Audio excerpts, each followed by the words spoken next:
Inside Popsicle News.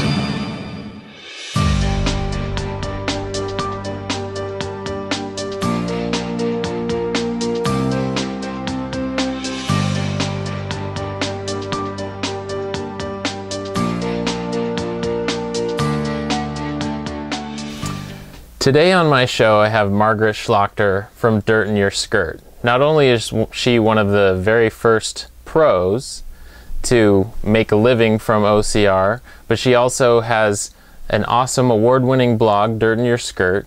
She has a book coming out that we're going to talk about. She's an about.com writer, and she has her fingers in all kinds of stuff that's about obstacle racing. So today, I want to talk to you mostly about your book. So welcome to the show, Margaret. Thanks for having me, Joel. And let's just kind of dive right in. It's been a little more than a year since I talked to you last, on the show, I mean. We've gotten a chance to meet in person and chat about the industry and everything, and it's always a pleasure. But show us the book and tell us about it a little bit. So my book, let's see, can you see it? Yes. I wrote Obstacle Race Training. I actually started working on it in July 2012, and today, well, we're recording this today, April 15th, tax day, the book comes out, or came out, and the premise is I compiled basically a lot of things that I've learned over the last now 5 seasons doing this sport and it becoming a sport, and tried to put it all into one book that's easy to digest as a reader and kind of fun, and put some of my own personal stories that I've had, the good and the bad. There's some mistakes I've made along the way, and kind of put that all together in an easy to read, tons of photos, kind of the how-to book. So I'm jealous, obviously. I'd love to write a book. How did this happen? Like, were you thinking, hey, I'm going to take this to publishers, or did it kind of come out of the blue? Tell me a little bit about your journey to being an author. Sure. I mean, I think I probably had one of the most unorthodox ways to write a book. Most people write a book, submit it to a bunch of publishers, and hope somebody likes it enough to pick it up. I had nothing like that. I'm really grateful. In April 2012, I picked up my first financial sponsor that helped make it so that in July of 2012, I quit my full-time job in education and decided to focus solely on the sport and racing and all that. So it was the 4th of July weekend. I, told my parents, look, I'm going to quit my job. And, they were pretty supportive, but, kind of an untested world still at that point. And what I did was I got home that Monday or Tuesday or whatever day of the week it was. I got home and I sent an email to my boss that said, I quit the end of the month. I'm done. Like, whatever you need to do, all that. I quit my job stuff. That's going to be a scary moment. Yeah, it's super scary. And I actually had a friend who her sister had quit her job and YouTube the process of it, sitting in front of the computer ready to push send. And had a string of friends that all seemed to quit their job within 6 months, and all females. Everybody, it's like a 2012, everybody quit their job. But I quit my job, and then the very next day, I got an email out of the blue through my website from a publisher, my publisher, Title Publishing, saying, would you like to write a book? And that's awesome. Wow. Yeah. I didn't know if it was real at first. I mean, that happens to nobody. I haven't talked to anybody that's ever heard that happening before. But, I sat down and I was like, all right, well, I'll meet this guy. And I started out with one editor and then through the process changed into another editor. But my initial editor, he brought a couple of copies of other books that the publishing company had done, and he's showing me the books. He's like, this is what we want for you, and da-da-da. We walk away, and I'm like, okay, I guess this guy's legit. I guess this is a legitimate, and Google searched them and figured out who they were, and talked to some people that I know have done books, and I'm like, yeah, it's a really good publishing company. I was like, great. So around Thanksgiving, that was July, and then by Thanksgiving, I had a contract, everything to write the book in 2012, and then I had until about March 15th, 2013 to write a book. So So I pretty much went on a crash course of writing. I didn't really sleep a lot. And I'd get up at weird hours and, it'd be like 3 o'clock in the morning. I couldn't sleep. So I got up and wrote for 3 hours, then went back to bed. Nice. But ended up going down to Mexico for 2 weeks and finished up the book down there, thankfully. Kind of escaped. No internet, no cell phone, no television other than a lot of seasons of Desperate Housewives, which I'd never seen before. And we watched seasons in 2 weeks. But finished the book, and then then it takes a while for a book to become a real book. After that, it goes into the layout form, and I'd submit all the photographs with it and all that, and it's just editing. It went through 4 editors, 3 before it got sent to my editor, and then my actual editor. So wow. It's a long process. So today was like very satisfying to have people. There's like Amazon reviews going up right now, which are gold. So if you're watching this and you read the book, please go write an Amazon review. I know I'm going to write mine as soon as I read it. So it's kind of cool. Like when I first got it in the mail in January, I was running around like our backyard and jumping around. I'm like, I wrote a book. It's real. It's real. And like my boyfriend was like, that's cool. Like, you wrote a book. And I'm like, no, I wrote a book. But and then I've been carrying it around with me for the last couple months everywhere I go. Okay, tell me the truth. Have you slept in the bed with it? No, not yet. I think my dog would eat it, honestly, who sleeps in the bed. Oh, okay. Just kind of tuck it under your pillow. Yeah, you get that, yeah. Oh, sweet book smell. I mean, that's what I would do. No, it's been close. I mean, it's traveled to, counting the U.S. I mean, we're in the U.S., but it went to Nicaragua and to Mexico. Cool. And pretty much I would just show it off to people. It's been to a race in California. It's been to Vegas. It's been to Atlanta. I mean, my book's traveled more than most people travel.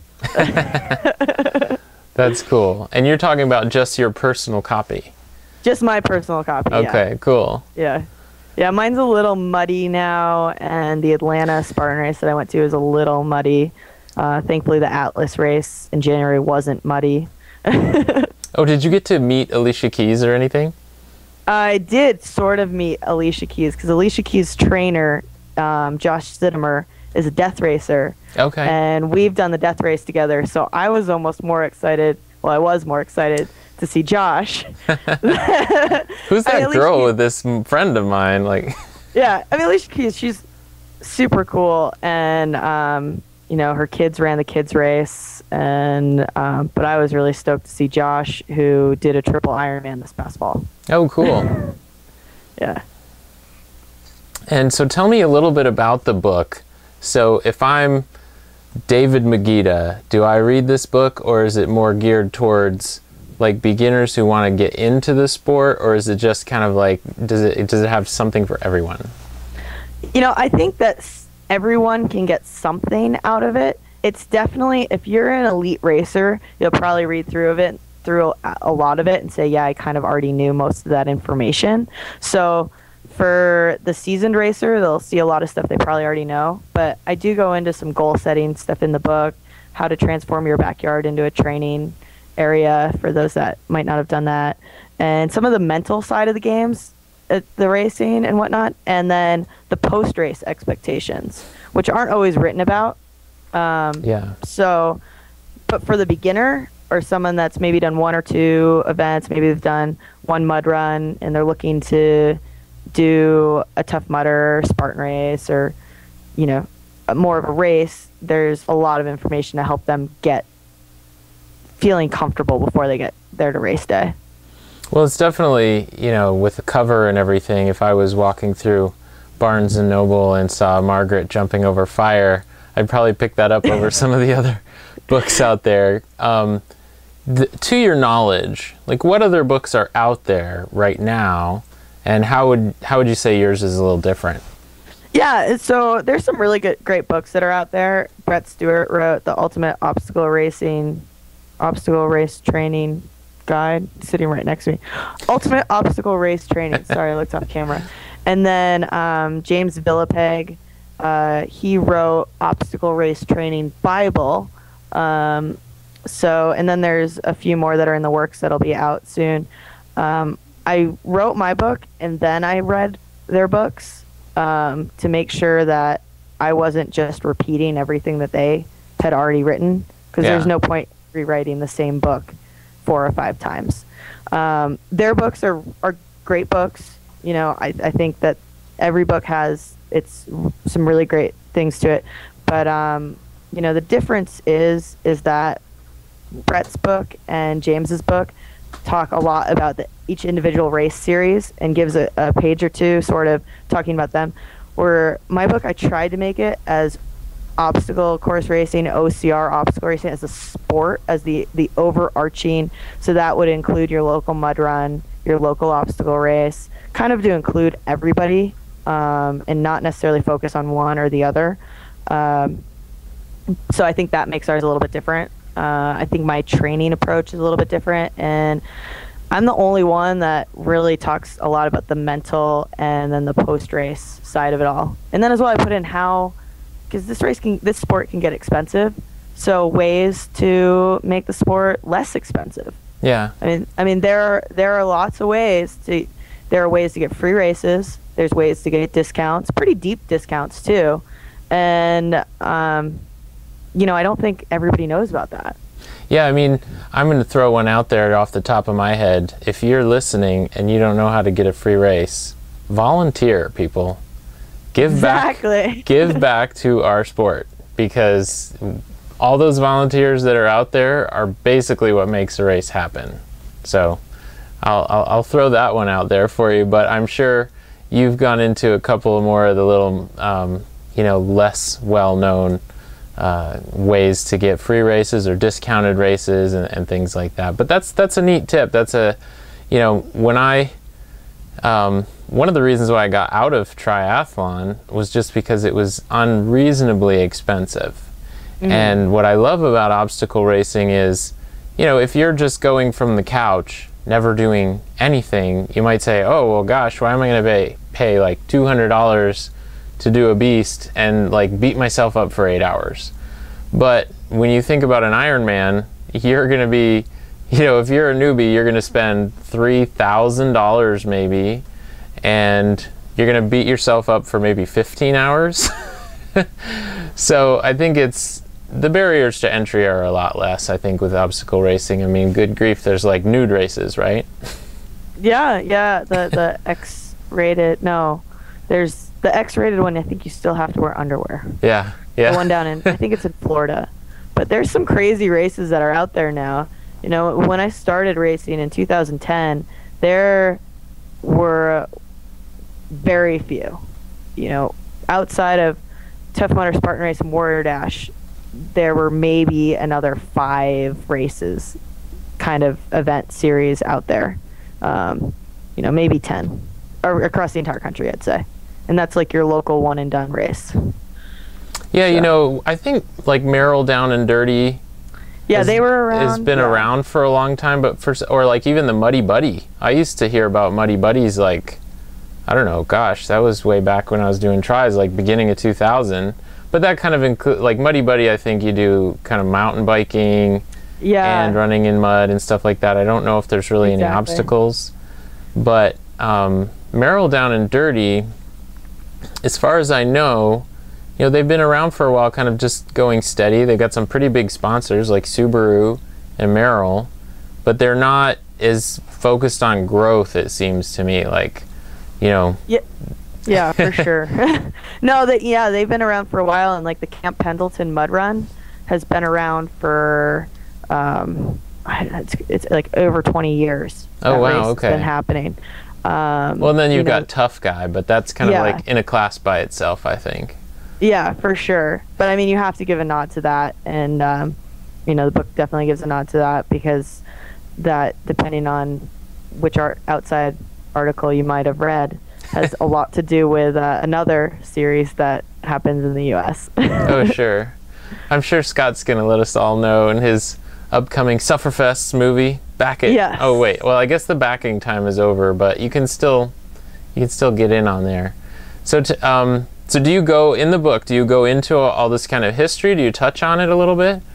Definitely do like an overview. I mean, I think you could write a whole book on the history of the sport, Artie, and it's only been around. Tell your publisher I'm thinking about that one. I mean, it's only been around for such a short period of time, and I think if you really want to write a good book about it, let's see what happens in another 5 years. Right. You know, give it at least a decade, because it literally changes from when I wrote the book, the majority of the book in late 2012 to early 2013, to what's going on in the industry right now in, you know, sort of we're kind of early-ish 2014 now. It's so much has changed. You know, we've seen races come and go. I mean, I know that in the book there's a couple I mentioned that I don't even think are necessarily around anymore, but they were around when I wrote the book, you know, a year ago, and they were looking really strong. And there's some other ones that might not be around in another 6 months that were really strong when I wrote the book. So it's we're in a really interesting point right now in the industry, but putting that aside, a race name here or there doesn't make a difference in the book. It's more of a general overview. I mean, it gives you tips on how to find a good pair of shoes even.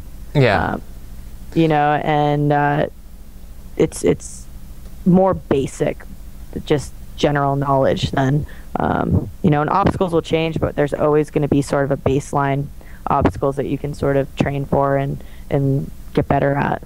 Well, that's great. I'm glad you've kind of created a future-proof slash what's the word, kind of timeless book where, you know, if somebody picked up your book 10 years from now, they might not know what Hero Rush is, but it would still prepare them. I remember you know, and OCR is, I think, a little bit different in that technology probably isn't going to make too much waves in the industry. I mean, it's logs, it's mud, it's barbed wire, it's shoes, you know, whereas with triathlon, I remember, you know, when I was starved for knowledge, I kind of made myself a student of the sport.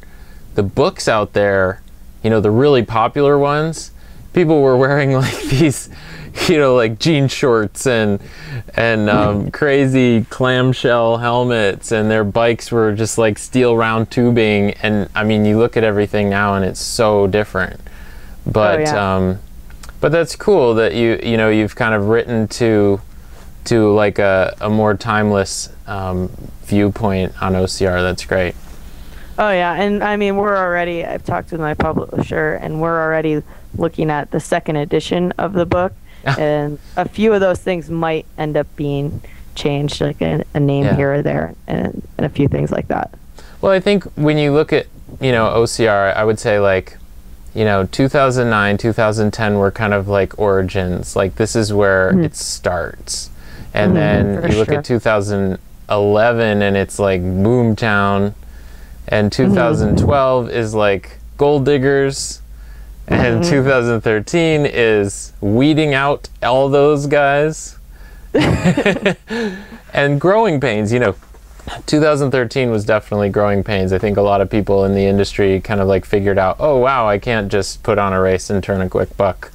And then you know, I think 2014, I hope, doesn't have too many more big surprises, but I think it should kind of like solidify, and I'm looking forward to it. It's already off to a great start, and definitely. Oh, sorry. Yeah, I think the whole industry. I think the whole industry is kind of like finding its place now. Yeah. You know, it's finding what it's deciding what does it want to be, like where does it want to go in the future. And I think this year that's going to be the theme of this year, sort of. Who are we, and like, let's go in what direction we want to go in. Absolutely. Well, I think that's all the time we have for today. Thank you so much for joining me, Margaret, and it's always a pleasure talking with you. I can't wait to pick up my book and read it. And if you're watching right now, buy her book on Amazon or wherever you'd like to get your books. Definitely pick up this book, Obstacle Race Training by Margaret Schlachter. And definitely, if you've read the book, leave a review, because that helps. And we'll see you again soon out there. Thank you. All right.